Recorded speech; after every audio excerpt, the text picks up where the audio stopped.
हर घर की अपनी एक दिलफराश कहानी है। जनवा कैंप की जिंदगी को देखकर चारों तरफ हौली जगह की कोई कमी नहीं, मगर माही गिरों के घर एक दूसरे से चिमके हुए एक दूसरे पर सवार होकर खड़े। पहली नजर में लगता है ये उनकी अपनी पैदा करदा तंग नजरी है, गोया ये लोग कुशादा दुनिया में खुद को फरेब दे रहे हैं। लेकिन गौर करने पर समझ आता है कि जगह की कमी नहीं, मगर सर छुपाने के लिए सिर्फ इतनी सी जगह ही उनके नसीब में है। हर घर में बच्चों के रोने की आवाज कभी बंद नहीं होती। बरसात में पानी घरों में दाखिल हो जाता है, सर्दी की चुभन हड्डियों तक जा पहुंचती है, बीमारियां आती हैं, गम आते हैं। जिंदा रहने की जिदोजहद में आपस की चप्पलिश और झगड़े उन्हें थका देते हैं। यहाँ पैदा होने का कोई जश्न नहीं, सब कुछ संजीदा, बेरौनक, अफसुर्दा। जिंदगी का जायका सिर्फ भूख और प्यास, जिन्स और मोहब्बत, खुद गर्जी और तन बिल्ली तक महदूद है। खुदा रहता है इन महजिब बस्तियों में, यहाँ इसका नाम और निशान नहीं। वह कहा जा सकता है कि मनिक के माही गिरों की बस्ती का जदीद शहरी वर्जन है आज का जनवा कैंप। अल्फाक जमाने में मोहम्मदपुर की फजाएं बिहारियों के नारों से गूंज उठती थीं। लाम मार्च करेंगे, पाकिस्तान जाएंगे, पाकिस्तान जिंदाबाद। कैंप में पाकिस्तान के झंडे लहराते थे। जब पाकिस्तान और बांग्लादेश के दरमियान क्रिकेट मैच होता, वो पाकिस्तान को सपोर्ट करते थे। मगर अब मंजरनामा बदल गया है। मोहम्मदपुर के जनेवा कैंप के 10 रिहायशियों ने अदालत में वोट के हक के लिए मुकदमा दायर किया और 5 मई 2008 को हाई कोर्ट में उन्हें वोट का हक दिया। 2008 में जब कौमी शनाख्ती कार्ड बनाए जा रहे थे, तब एक और मुकदमे में अदालत ने हुक्म दिया कि कैंप में मुकीम तमाम अफराद को वोटर लिस्ट में शामिल किया जाए।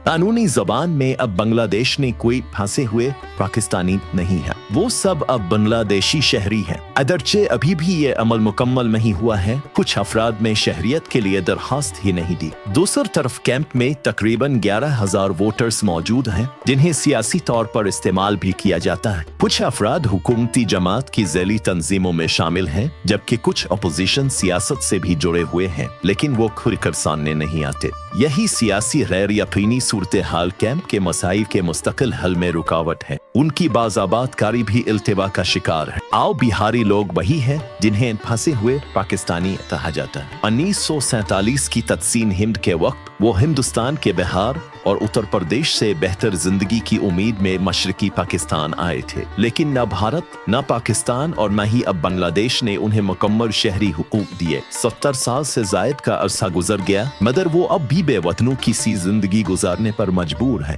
कानूनी तौर पर शहरी होने के बावजूद वो शहरी सहूलियात से महरूम है। अपन अंदरूनी गिरोहबंदी और मुफाद परस्ती की वजह से इस कम्युनिटी ने कोई मुअस्सिर क़ियादत भी नहीं अल्फाबेर, जिसके बाइस वो बहुत से जायज हुकूक से महरूम रहे। आज़ाद के 50 साल बाद भी बिहारियों की नई नस्ल आज के बांग्लादेश ने अपनी शनाख्त और वजूद के बहरान से दो चार है। बंगालियों और उर्दू बोलने वालों के दरमियान अब भी एक सकाफती खलीज मौजूद है। जनेवा कैंप की गैर यकीनी जिंदगी का इख्तिताम कब होगा, ये सवाल आज हर दूसरे बिहारी के जहन में है। उर्दू बोलने वाले बिहारी इस बदकिस्मत कैंप की जिंदगी से निजात चाहते हैं। मायूसी की एक लंबी सांस लेते हुए वो कहते हैं, मैं हम पाकिस्तान के हो सके, मैं बांग्लादेश के। बहारों है कि अपने अल्फाज में हमारी पूरी जिंदगी ही बर्बाद हो गई।